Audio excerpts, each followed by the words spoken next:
जय श्री राम, जय श्री कृष्णा, जय श्री राधे। कब आ रहा है वत्स द्वादशी का व्रत? 29 अगस्त को या 30 अगस्त को? तो इसी विषय पे हम बात करेंगे। वीडियो को अंत तक जरूर देखिएगा। मैं विवेक शर्मा, चलिए शुरू करते हैं। भाद्रपद मास के कृष्ण पक्ष की द्वादशी को वर्ष द्वादशी कहा जाता है। इसे बच्छ दुआ भी कहते हैं। हमारे डुग्गर प्रदेश में यह त्यौहार बड़ी धूमधाम से मनाया जाता है।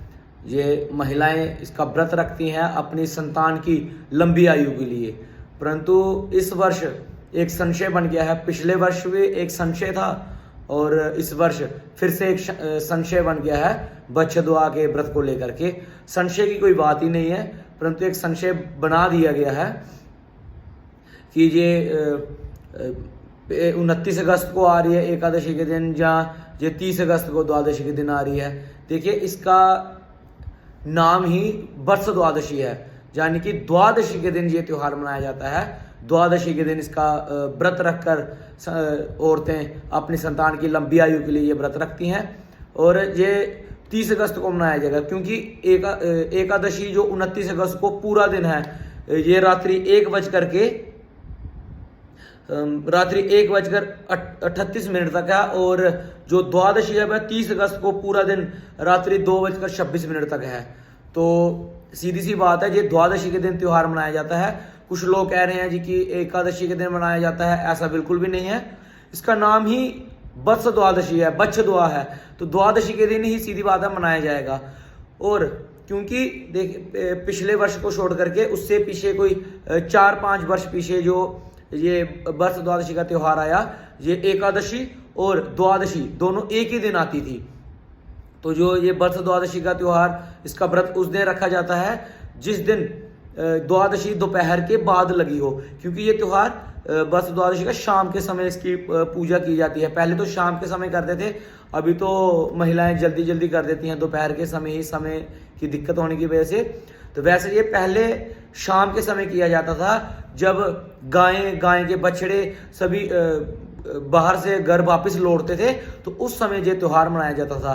परंतु अभी तो दोपहर के समय मना दिया जाता है, इसलिए क्योंकि जब दोपहर के बाद द्वादशी लगी होती थी तो उसी दिन ये त्यौहार मनाया जाता था। तो पिछले वर्ष को छोड़ करके उससे जो पीछे 4-5 वर्ष हुए, उसमें एकादशी और द्वादशी दोनों एक दिन आती थी, यानी कि द्वादशी दोपहर के बाद प्रारंभ हो जाती थी। इसलिए ये एकादशी और द्वादशी जिस दिन एक साथ होती है, उसी दिन एकादशी के दिन ये त्यौहार मना लिया जाता था। परंतु पिछले वर्ष भी एकादशी अलग आई और द्वादशी अलग आई, इस वर्ष भी एकादशी और द्वादशी दोनों अलग अलग हैं। तो ऐसा बिल्कुल नहीं है कि एकादशी के दिन करना है, ये द्वादशी के दिन ही मनाया जाएगा। क्योंकि एक दिन पहले जो बिरड़ होते हैं, जो बनाए होते हैं महिलाओं ने, तो बिरड़ सेड़ने होते हैं, तो वो एक दिन पहले सेड़ देते हैं। तो उसके लिए भी मैं आगे मुहूर्त बताऊंगा, क्या मुहूर्त रहेगा उसके लिए। और द्वादशी के दिन वर्ष द्वादशी पूजी जाती है। फिर उसके बाद उसके अगले दिन तो उसके जो द्रोपड़े होती हैं, उनको महिलाओं को पता है द्रोपड़ों का, जो दो चपाती बनाई होती हैं जोड़ करके, तो उसमें उन्होंने वो डाला होता है सब कुछ, 13 सब कुछ करके, तो वो देते हैं, उसके कहते हैं द्रोपड़ा हमारे डोगरी में। तो एकादशी द्वादशी के दिन व्रत रखा जाता है, उससे एक दिन पहले बिरड़ सेड़ देते हैं। द्वादशी दिन पूज करके, द्वादशी की पूजना करके, बस दुआ पूजने के बाद द्रोपड़ा मनसते हैं। तो ये बिल्कुल संशय निकाल दीजिए कि एकादशी के दिन रखना है, ऐसा बिल्कुल नहीं। वर्ष द्वादशी का व्रत 30 अगस्त 2024 शुक्रवार के दिन रखा जाएगा। मैं एक बार फिर से बता देता हूं, संशय को निकाल दीजिए अपने मन से।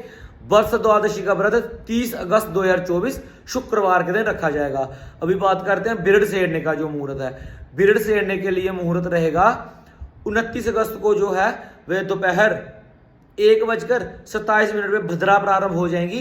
तो अगर बिरड़ सेड़ने हैं तो 29 अगस्त को एक दिन पहले आप 29 अगस्त को 1:27 से पहले आप बिरड़ सेड़ सकते हैं।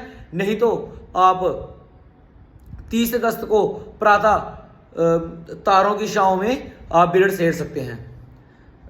एक दिन पहले 29 अगस्त को दोपहर 1:27 से पहले बिरड़ सेड़ सकते हैं। नहीं तो आप 30 अगस्त को सुबह सुबह भी बिरड़ सेड़ सकते हैं। तो ये इसके बिरड़ सेड़ने का शुभ मुहूर्त था। और जो व्रत है वर्ष द्वादशी का, ये द्वादशी के दिन 30 अगस्त 2024 शुक्रवार के दिन रखा जाएगा। किसी संशय में ना पड़े, ये व्रत एकादशी के दिन नहीं रखा जाएगा, द्वादशी के दिन ही रखा जाता है और ये द्वादशी के दिन ही रखा जाएगा, 30 अगस्त 2024 शुक्रवार के दिन। जय माता दी। इस वीडियो को आगे ज्यादा से ज्यादा शेयर कर दें ताकि किसी के मन में कोई संशय ना रहे। धन्यवाद।